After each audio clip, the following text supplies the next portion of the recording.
sino más que todo, la oración del Padre Nuestro es toda una estructura que, que si se desarrolla muy bien, hay mucho material para poder enseñar y hablar acerca de ese tema. Entonces, la semana pasada o las pasadas semanas hemos estado estudiando por qué ellos llaman el reino de los cielos y la idea de Padre Nuestro también ya la explicamos. Santificar el nombre de Dios también ya lo explicamos, ya sabemos lo que eso es, lo que eso significa. Y ahora vamos a estudiar un poco acerca del reino de los cielos, porque la misma oración dice ahí en el verso en el verso 10 del capítulo 6 dice: venga tu reino, hágase tu voluntad como en el cielo, así también en la tierra. Y esa es la frase en la que yo quiero comenzar esta línea de estudio acerca del reino de los cielos, porque es algo que es necesario que se enseñe, es algo que es necesario que se comprenda, para que nosotros podamos saber qué estamos haciendo aquí, cuál es la razón por la que estamos reunidos y qué es lo que tenemos en mente, o sea, hacia dónde queremos llegar. Eso es el punto, ¿verdad? Entonces dice ahí el libro de Mateo capítulo 6 verso 10. Bueno, voy a empezarlo en el 9, cuando él empieza la oración. Dice así la palabra del Señor, honrando al Padre, al Hijo y al Espíritu Santo. Amén. Vosotros pues oraréis así: Padre nuestro que estás en los cielos, santificado sea tu nombre. ¿Y el 10 ustedes? Venga tu reino, hágase tu voluntad como en el cielo, así también en la tierra. Muy bien, podemos seguir leyendo, pero con esa frase es suficiente para nosotros poder meditar en la enseñanza de esta mañana.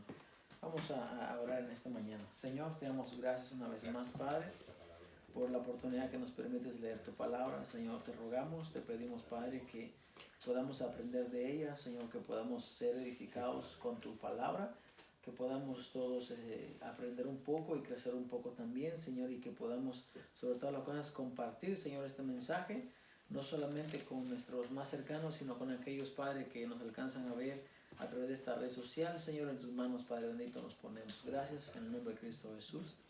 Amén. Muy bien. Yo quiero comenzar, ¿verdad?, esta mañana explicándoles algo. Adán fue el primer hombre que Dios hizo, el primer hombre que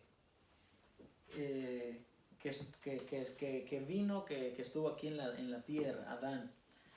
Y con Adán comienza realmente como el proyecto de Dios, como no quiero decir algo que sea incorrecto, pero como este trabajo que Dios va a hacer con la humanidad.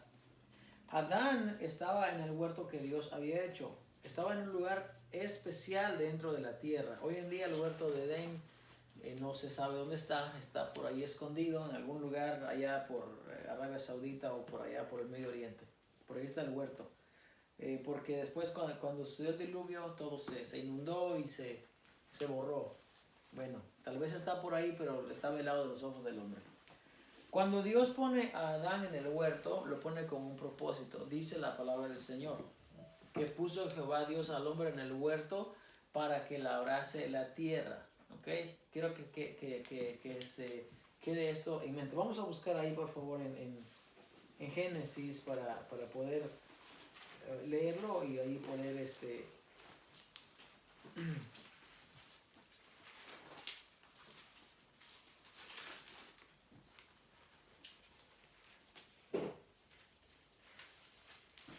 Muy bien, dice la palabra del Señor, Génesis 2, en el verso 7 dice así: entonces Jehová Dios formó al hombre del polvo de la tierra y sopló en su nariz aliento de vida, y fue el hombre un ser viviente. Y Jehová Dios plantó un huerto en Edén al oriente y puso allí al hombre que había formado. Y Jehová hizo nacer de la tierra todo árbol delicioso a la vista y bueno para comer, también el árbol de vida en medio del huerto y el árbol de la ciencia del bien y del mal. Y salía de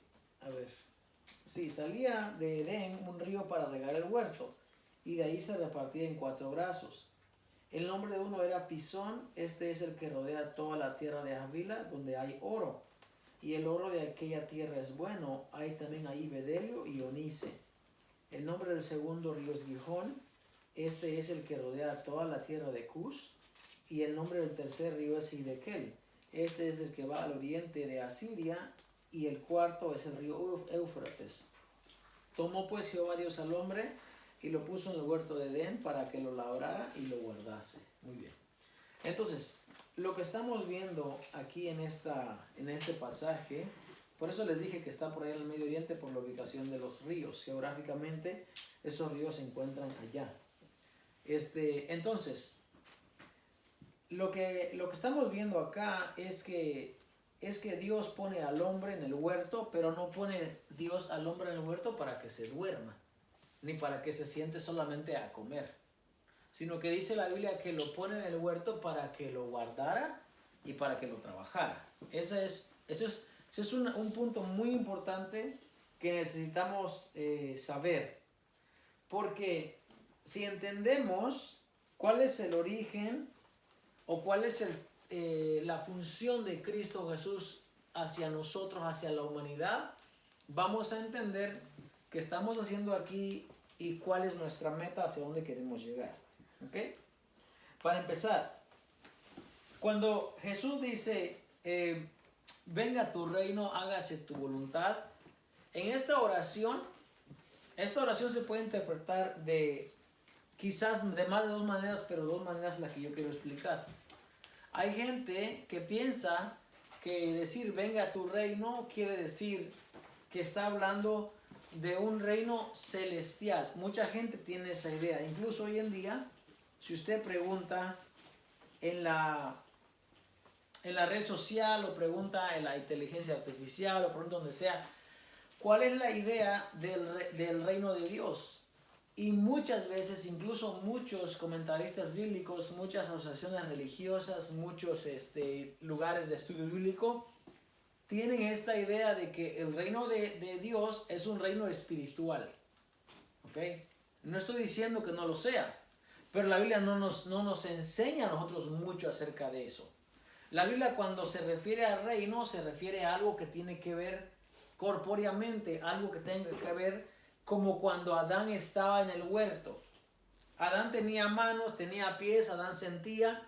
Solamente que la conexión de Dios, de Adán hacia Dios era directamente. ¿Se acuerdan que Dios le dijo, coman de todo árbol menos de este? Ahí miramos una conversación entre Dios y el hombre. Cuando el hombre peca, cuando el hombre desobedece a Dios en Génesis 3, dice que Jehová Dios se paseaba en el huerto y estaba buscando a Adán. Y Adán, incluso después de pecar, de desobedecer, le dice a Adán a Dios, oí tu voz en el huerto y tuve miedo y me escondí porque estaba desnudo. Y ahí miramos una conversación que hay directamente entre Adán y Dios. No es hasta que Adán es echado del huerto y es prohibido el acceso al huerto, cuando el hombre ya no puede hablar directamente con Dios. Ya no. Esa comunicación como que se queda en ese jardín. Vamos a ir a Apocalipsis 22, por favor. Y en Apocalipsis 22 nos habla algo que nos trae algo que estaba allá en el huerto. ¿Ok? Y nos lo vuelve a enseñar en Apocalipsis 22. Dice el verso 1, después me mostró un río limpio de agua de vida, resplandeciente como cristal, que salía del trono de Dios y del Cordero. En medio de la calle de la ciudad y a uno y a otro lado del río estaba el árbol de la vida que produce 12 frutos, dando cada mes su fruto, y las hojas del árbol, eran para la sanidad de las naciones. Muy bien, lo que estamos viendo acá es que aquel árbol que estaba en el huerto, lo que leímos hace un momento, ahora está aquí, en la Nueva Jerusalén. Como que ese árbol se toma y se vuelve a plantar. Ahora, ese árbol no es Cristo, porque Cristo está allí con Dios y el Cordero en el verso 1. es cierto que en el huerto de Edén ese árbol era una figura, era una prefigura de lo que vendría a ser Cristo, que él dijo, yo soy la vida, el árbol de la vida. Pero en la Nueva Jerusalén ya no solamente está Cristo, la persona de Cristo, sino que también está el árbol de la vida. Entonces, cuando hablamos entonces del reino de Dios, ¿a qué nos referimos? Eso es lo que yo quiero que usted entienda, que comprenda, que cualquier persona que escuche entienda a qué nos referimos cuando hablamos del reino de Dios. Porque a nosotros se nos predicó, se nos dijo que el reino de Dios es algo que no es corpóreamente, que no es terrenal, sino que tiene que ser espiritual. Porque hay un pasaje en la Biblia cuando Pilato le dice a Jesús, luego, ¿eres tú rey?, le dice. Y Jesús le contesta, tú dices que yo soy rey, le dice Jesús. Yo para eso he nacido, le dice Jesús. Pero mi reino, le dice, no es de este mundo. ¿Ok? Así le dice, mi reino no es de este mundo. Entonces, si tomamos esas palabras literales, Pilato es un rey en esta tierra, es un imperio romano en esta tierra, y Jesús dice, mi reino no es de este mundo. Entonces, como que se da a entender que el reino de Cristo no es en este mundo. ¿O no piensa de esa manera? Porque si Pilato tiene un rey, un reinado, y Pilato es Pilato era realmente el prefecto, creo, está esa palabra en los escritos más antiguos, eso es lo que era Pilato, pero Pilato era como un administrador ahí en Judea, era como un alguien que le servía al imperio, era un funcionario, como un manager, sí, pero un funcionario del reino romano, del imperio romano. Entonces Jesús le dice, mi reino no es de este mundo. Y si nos quedamos con esa idea, vamos a decir, no, pues entonces el reino de Cristo no es de esta tierra, es del cielo, no es de aquí. Pero la idea no es esa. Porque Cristo le dijo a sus discípulos, el reino de Cristo ya está entre ustedes. Entonces lo que yo quiero es que entendamos a qué se refiere eso, porque es importante. Si oramos y decimos, Señor, santificado sea tu nombre, venga tu reino, hágase tu voluntad, así como en la tierra, también en el cielo. Pero si no sabemos qué eso significa, no podemos repetir únicamente, porque entonces sí sería una vana repetición, como Jesús advirtió arriba. Cuando oren, no usen vanas repeticiones.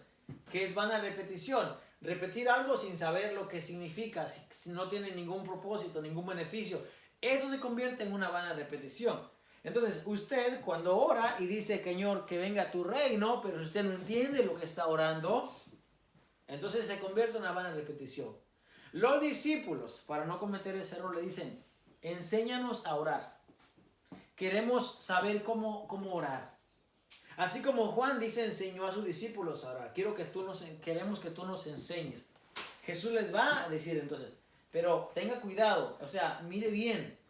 Porque si usted abre su Biblia, nuevamente, ahí en Mateo 6, si usted abre la Biblia, se va a dar cuenta que Jesús les va a empezar a enseñar a ellos del reino de los cielos desde el capítulo 5.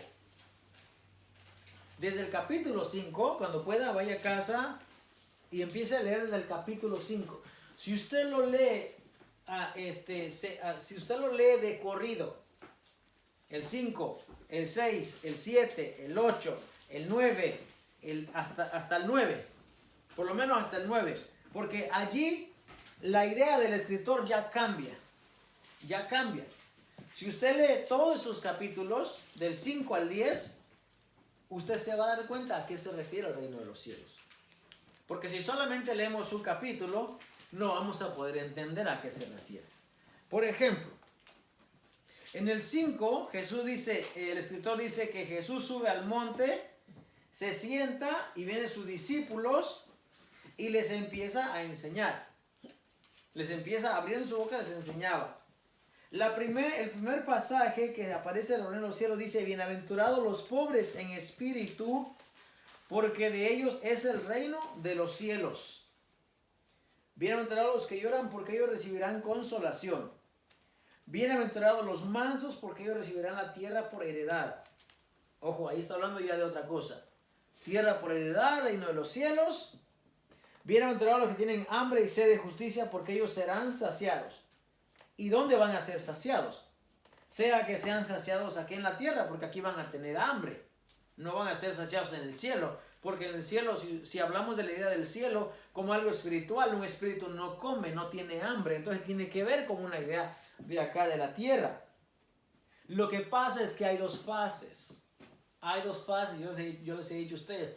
El reino de Cristo se establece aquí en la tierra. Y después de eso, dice Corintios 15, que Cristo entrega todo el reino al Padre, el reino que Él ya gobernó, que ya estableció, lo entrega al Padre y Cristo se sujeta al Padre. Y a partir de esa sujeción ya no sabemos nada más. Nada más. No sabemos, no podemos inventar, no podemos explicar algo que la Biblia no dice. No dice nada más. Cuando la Biblia habla acerca del reino de los cielos o del reino de Dios, se refiere a una vida aquí en la tierra. Hay gente que no explica eso. Ya le voy a decir por qué. Porque es bien fácil decir que una vez que aceptas a Cristo, ya tu vida va a estar en el reino de los cielos y es en el cielo. ¿Para qué te preocupas? ¿Para qué vas a estudiar? ¿Para qué vas a trabajar? ¿Para qué te vas a preparar? Si no tiene sentido. Pero no es así. Nos han dicho eso, pero no es así. Eso no es lo que la Biblia dice. Fíjese, lo que Cristo les promete aquí a estas personas es algo, dice, que va a llevarse a cabo aquí. Porque le dice que van a ser saciados, que se les va a hacer justicia, que van a recibir consolación, que van a alcanzar misericordia. Imagínense, si usted ya llegó al cielo, ya usted ya no necesita nada de estas cosas. Nada, porque dice la palabra del Señor, ¿no? Cuando se habla en Apocalipsis 20 acerca de la resurrección de los muertos, dice, bienaventurado y santo el que tiene parte en la primera resurrección. La segunda muerte no tiene potestad sobre ellos.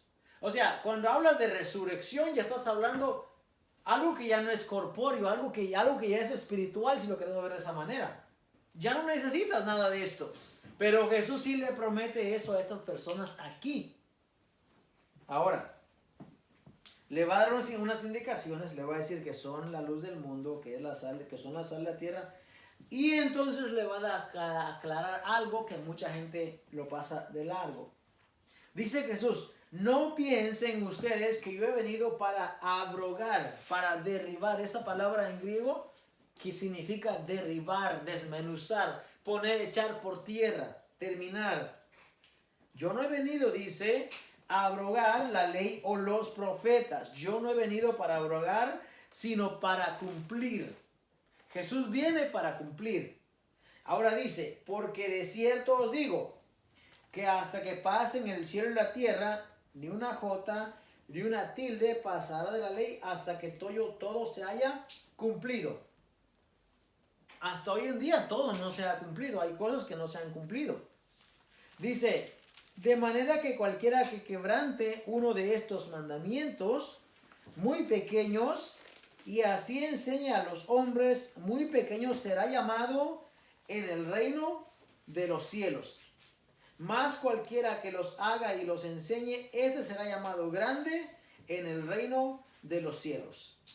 Porque os digo que si vuestra justicia no fuere mayor que la de los escribas y fariseos, no entraréis en el reino de los cielos. Entonces, claramente cuando Jesús está hablando aquí, que dice que su nombre va a ser grande en el reino de los cielos, hay que entender que se está refiriendo a una etapa en la que se le va a dar recompensa, se le va a coronar y se le va a dar entrada a la persona al reino de los cielos. Pero entendamos que Jesús conocía muy bien esta idea.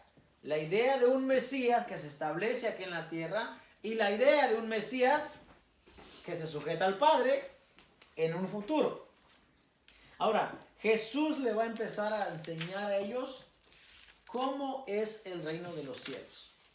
Para empezar, allí en la parte de arriba del capítulo 5, les habla acerca de mansedumbre. ¿Ok?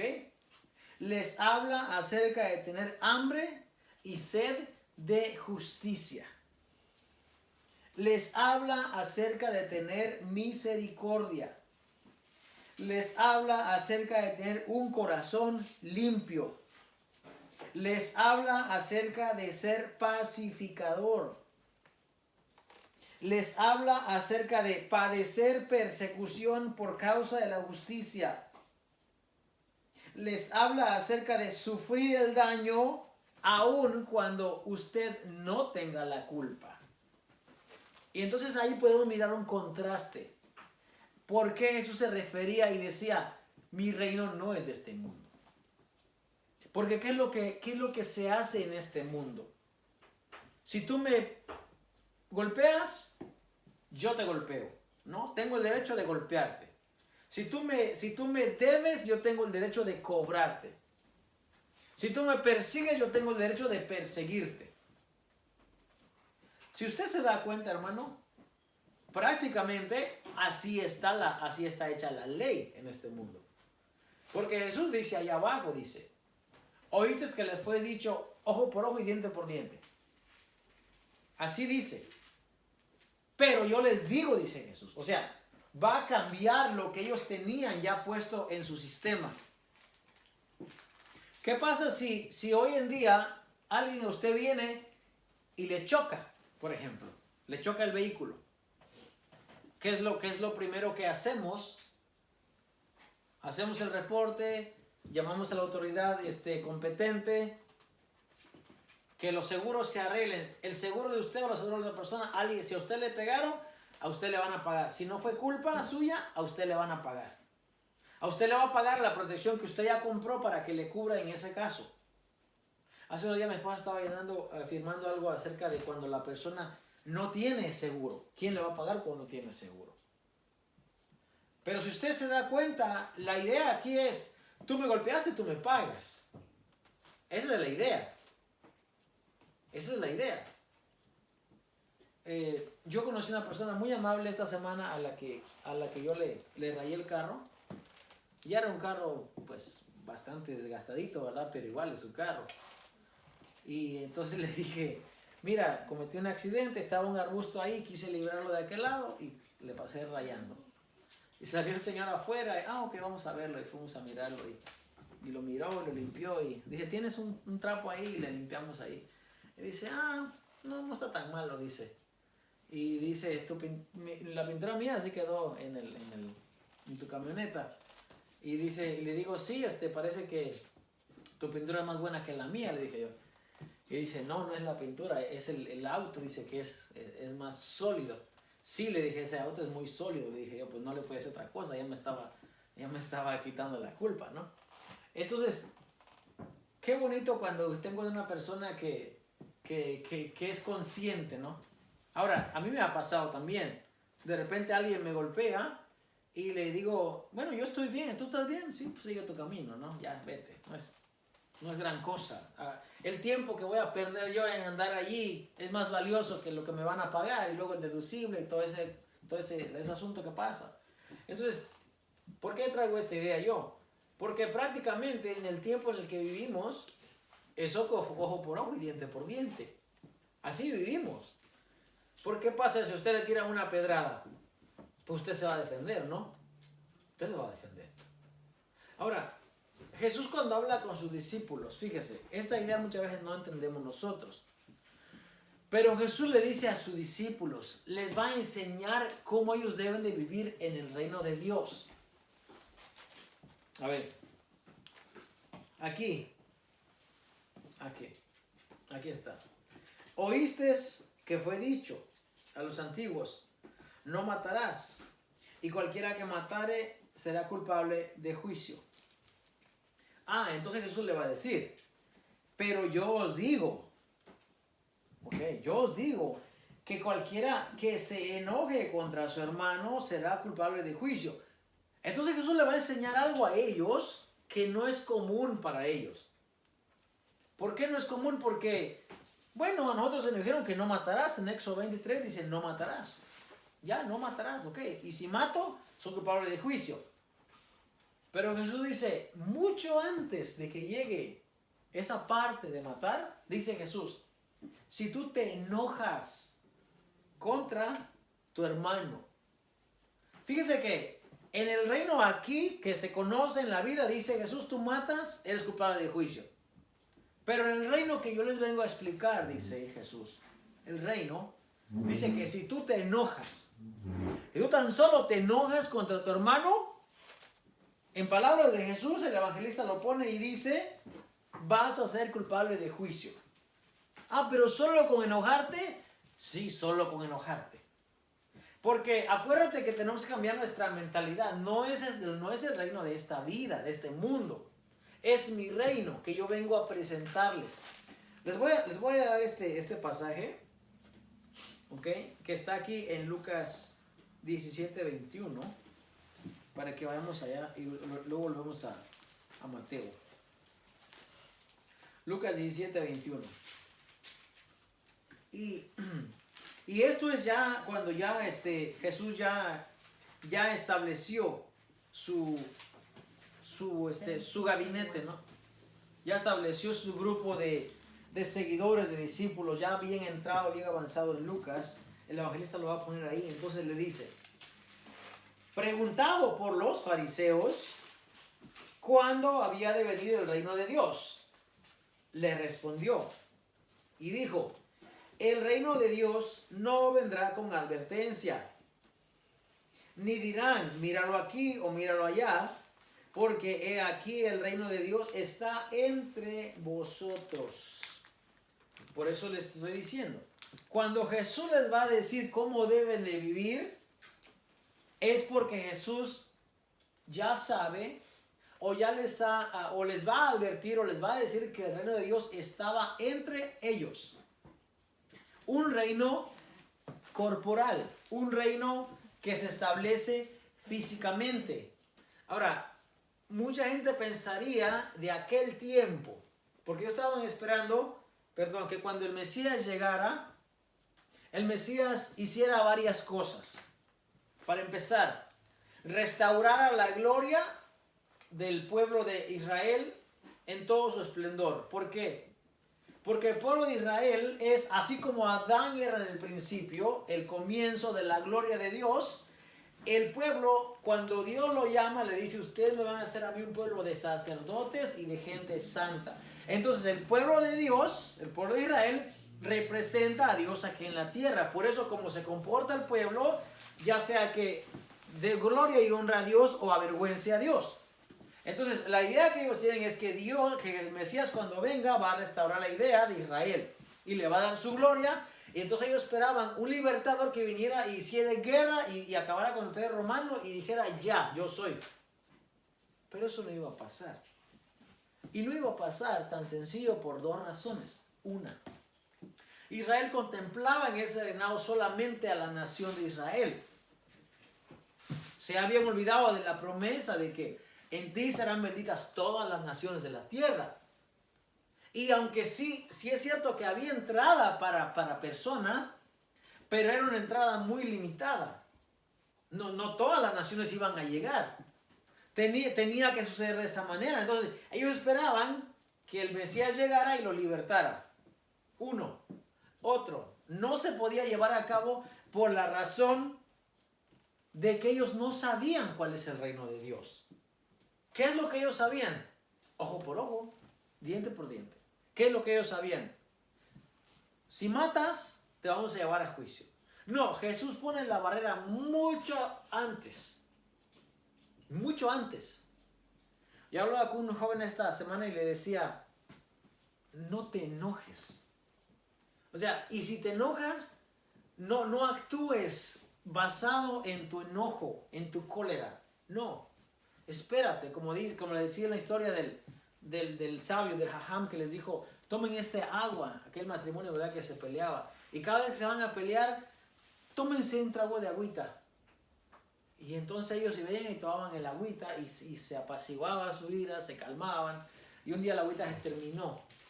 y fueron a pedir más agua. Y él les dijo, sí, yo les doy más agua. Y agarró agua de la llave y les entregó. No era agua bendita, no. Lo que yo quería es que esperaran esos 5 o 6 segundos antes de actuar. Jesús le dice a sus discípulos, no te enojes.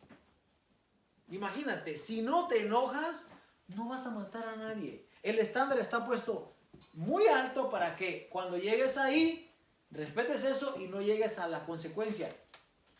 ¿Por qué Jesús les va a enseñar? Porque dice, el reino de Dios ya está entre ustedes. Ustedes son el comienzo de lo que va a ser el reino de Dios.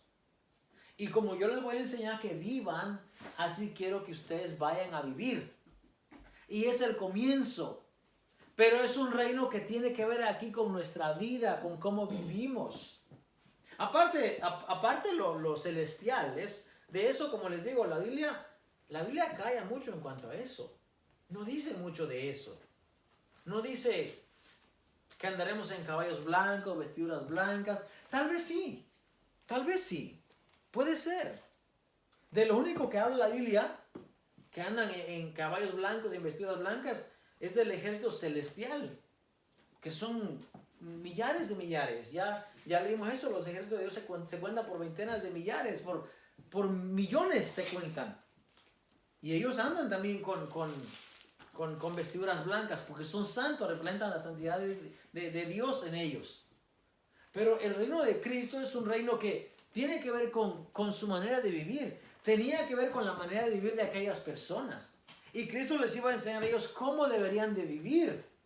Entonces, vuelta a Mateo 6, le dice, no te enojes. Porque si te enojas, dice, tu ofrenda no va a ser aceptada. Y ahí hay problema, porque es cierto que todos nos enojamos. Todos nos enojamos.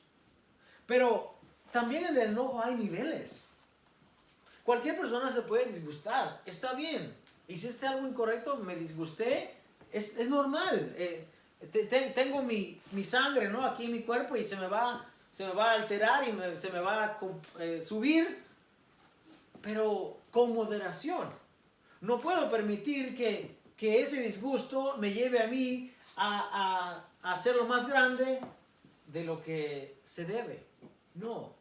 Dice la Biblia, airaos, dice, incluso le da permiso que se aire, que se enoje la persona, pero no pequéis, dice. Y ahí tenemos que preguntar, ¿qué es lo que me lleva a mí a un pecado? A ver, si yo me airo, ok, me airé, no he pecado. Pero ¿cuándo se vuelve un pecado? Cuando esa ira me lleva a cometer una acción o me lleva a que la persona con la que me he airado o me lleno o molestado se sienta menospreciada o se sienta que no es lo suficiente. Eso va a decirlo Jesús. Vamos a Mateo 6, por favor. Nuevamente. Acá dice, no, estamos en el 5, ¿verdad? En el 5. Entonces le dice, pero yo os digo que cualquiera que se enoje contra su hermano será culpable de juicio. Ok. Allá el apóstol Pablo dice, airaos, pero no pequéis. Pero Jesús aquí dice, no te enojes. ¿Quién tiene razón?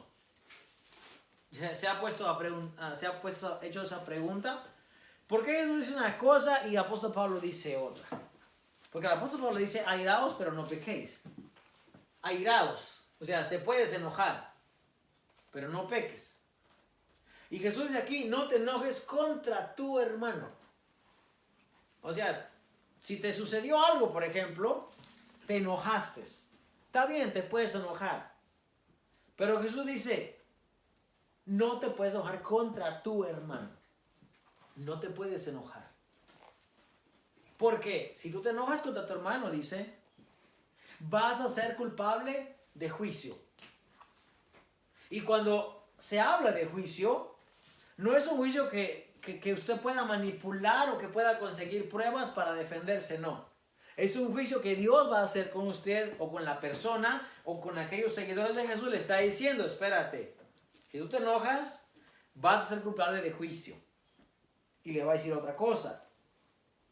Y cualquiera que le diga a su hermano tonto, o fatuo, o fool, dice en inglés la versión, dice fool, un tonto, que no tiene cerebro, no puedes pensar, eres tonto. No digas eso. Jesús le dice, enojarte te va a llevar al juicio. El solo enojarte te vas a exponer a que te enjuicien. Y no te va a enjuiciar un hombre, te va a enjuiciar Dios, porque Él está diciendo la palabra, te lo está advirtiendo, no te enojes. Luego dice, si le dices a tu hermano que eres tonto, un fato, un insensato, vas a estar expuesto al infierno de fuego. Imagínense escuchando esas palabras en labios de Jesús en el primer siglo. Si tú le llamas tonto a tu hermano, dice, vas a estar expuesto. O sea, expuesto ya es bastante cerca. No es que te van a arrojar, no te van a echar. Pero dice, vas a estar expuesto. Puede ser que vayas a probar el fuego. ¿Por qué? ¿El fuego qué es?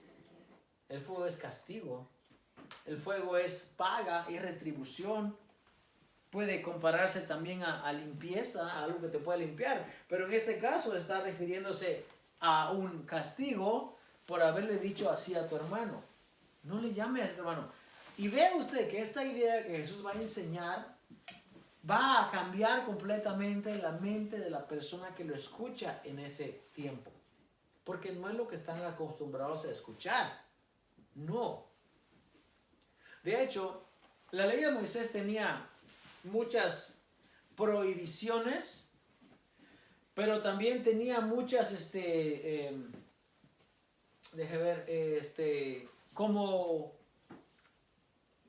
como resoluciones en cuanto a ciertos casos.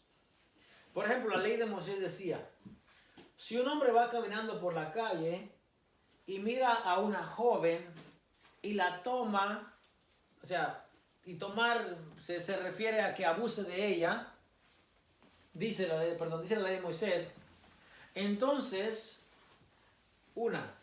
la mujer primero tiene que gritar y decir que si la mujer está comprometida, dice, tiene que vociferar, que tiene que decir altamente que ella está comprometida, que lo cual quiere decir que le pertenece a alguien más.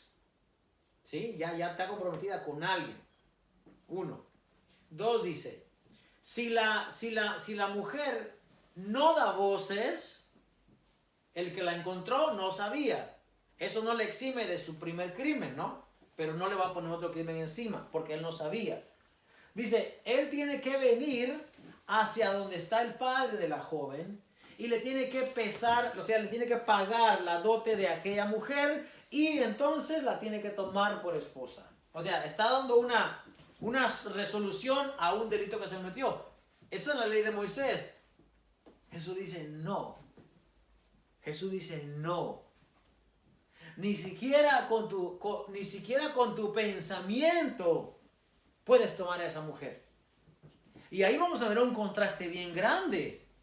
Porque la ley de Moisés decía, si tú matas, vas a ser culpable de juicio. Jesús dice, ni siquiera tienes que llegar ahí. Si tú te enojas, ya eres culpable de juicio.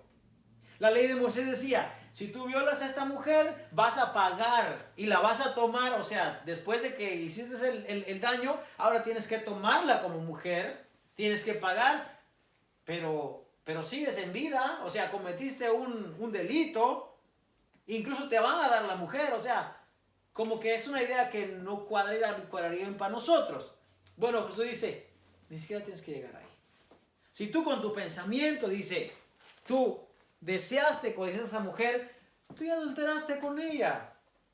Entonces vea usted, hermano, que el reino de Dios, por eso cuando Pilato le pregunta, no se refiere a un reino, mi reino es del cielo, es allá en el cielo. No, mi reino es aquí, pero con otra mentalidad. Mi reino se trata de llevarlo aquí, pero con otro pensamiento.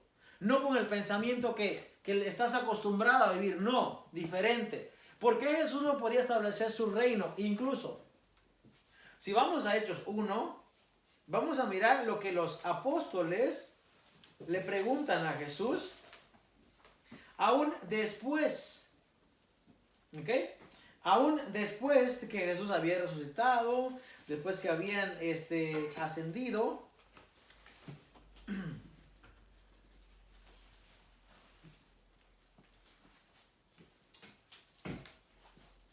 a ver, en el verso 6 del capítulo 1, les dice, entonces los que se habían reunido le preguntaron diciendo, Señor, ¿restaurarás el reino a Israel en este tiempo? O sea, después de que Jesús resucitó, ya lo vieron corporizado, ya con su cuerpo glorificado, ya lo tocaron, ya comieron con él, ya estuvo con ellos. Le preguntan todavía, ¿vas a restaurar el reino a Israel en este tiempo? O sea, ¿va a ser ahora? ¿Cuándo lo vas a restaurar? Aún ellos tienen la mentalidad, cuando dice Israel, se está refiriendo a la nación completa, a Israel como pueblo. Y Jesús le dice, eso no le corresponde a ustedes saberlo. Eso no es lo que el Padre ya predestinó, ya dijo cuándo va a ser, será en el tiempo que el Padre lo ha designado. Eso no les interesa a ustedes saberlo. ¿Por qué? Porque la nación, y cuando la Biblia habla de nación, se refiere al conjunto, o sea, no de todas las personas, aunque no todas las personas hayan estado en desobediencia. Pero la nación estaba alejada de Dios. Lo que Jesús le dice a ellos en Mateo 23, todo de lo que lo empieza a acusar en Mateo 23, tiene que ver con la forma en la que ellos han dirigido o han llevado al pueblo. Fíjense, cuando el líder falla, la responsabilidad cae sobre todo el pueblo. Incluso ese ejemplo lo podemos ver en una ocasión con el rey David. Cuando el David manda a censar al pueblo. David quería saber cuántos generales, cuántas personas. Y entonces viene el castigo de Dios sobre el pueblo. Toda la nación, pero ¿qué culpa tenía la nación? Pero es que si el rey falla, la nación paga. Jesús le dice, cuando mira al ángel que está con la espada desenvainada, ahí en la era o en la propiedad de Arauna, que lo ve y le dice, ya no más, yo fui el que pequé. Mi pecado, yo lo hice.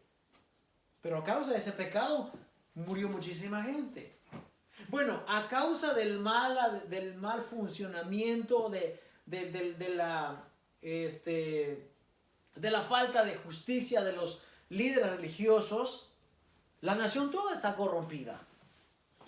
Por eso en Malaquías 3:11 le dice Dios, malditos soy ustedes, la nación toda, porque toda la nación me han robado. La gente no había robado, la gente traía su animal, traía su ofrenda, eran los líderes religiosos que estaban mal. Jesús cuando los acusa a ellos, dice claramente el escritor, Jesús acusa a escribas y a fariseos. ¿Por qué? Porque ellos tenían el control, porque ellos eran los altos funcionarios, pero ellos estaban mal. Entonces cuando los apóstoles le preguntan, ¿vas a restaurar a Israel en este tiempo? ¿Cómo lo va a restaurar en este tiempo si la nación se tiene que convertir completa? No va a ser ahí. Hoy en día, ¿saben por qué el pueblo de Israel, la nación, sí va a recibir al Mesías cuando venga? Porque hoy en día, a causa de todo su pecado, a causa de su tropiezo, como dice el apóstol Pablo, que cayeron para que entráramos nosotros, la nación ha aprendido. Y yo no puedo hablar por toda la nación, pero en su gran mayoría han aprendido. Hoy en día tenemos judíos alrededor de todo el mundo. Tenemos muchos sabios, mucha gente que enseña cómo la persona debe de vivir. Porque ellos siguen pensando que la idea del reino de Dios es un reino que es aquí en la tierra.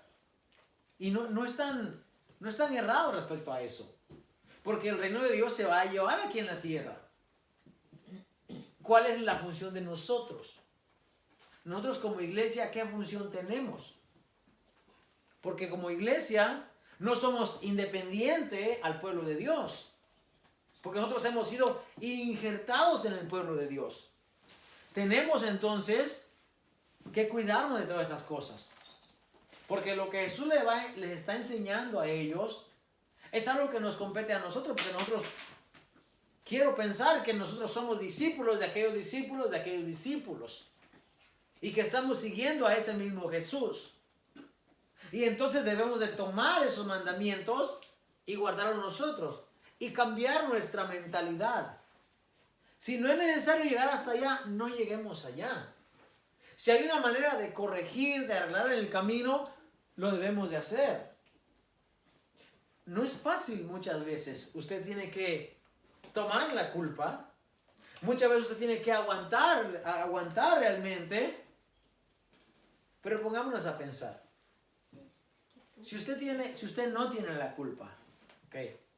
Y le han puesto algún cargo de algo que usted no tuvo la culpa. Dijeron que usted lo dijo, pero usted no lo dijo. Dice el apóstol Pablo, ustedes dicen, deberían de sufrir la vergüenza. Así dice el apóstol Pablo en Corintios. Deberían de sufrirlo. Ah, no, pero ustedes no, dice, ustedes van y con el otro hermano van y están peleando en juicio. Y esto ante los incrédulos, dice el apóstol Pablo. ¿Por qué no sufren mejor el agravio? ¿Por qué no aguantan el agravio? Dice el apóstol Pablo. Y ya vemos que la idea del apóstol Pablo es la misma de Jesús. ¿Te hicieron? ¿Te ofendieron? Bueno, déjalo ir. Perdónalo. ¿Qué ganas en llenarte de congoja y resentimiento? Nada. Nada. Tarde uno viene a aprender, pero se da uno cuenta. El enojo, el rencor hacia las demás personas no nos lleva a ningún lugar. Al contrario, nos excluye del reino de Dios. Si queremos ser vengativos, no. Dice Jesús, ya hablamos la semana pasada cuando dice la Biblia, no se vengan ustedes. Si aquel te debe dinero no te paga, déjalo. No necesitas ese dinero para estar vivo y para estar manteniendo a tu familia. Olvídalo. Ya pasó. Si aquel viene y te hizo agravio, olvídalo. Enséñale que tú vives en el reino de Dios. Enséñale. Los testigos predican acerca de un reino. No están tan errados de su idea. En lo que están tan errados es como ellos implementan ese reino.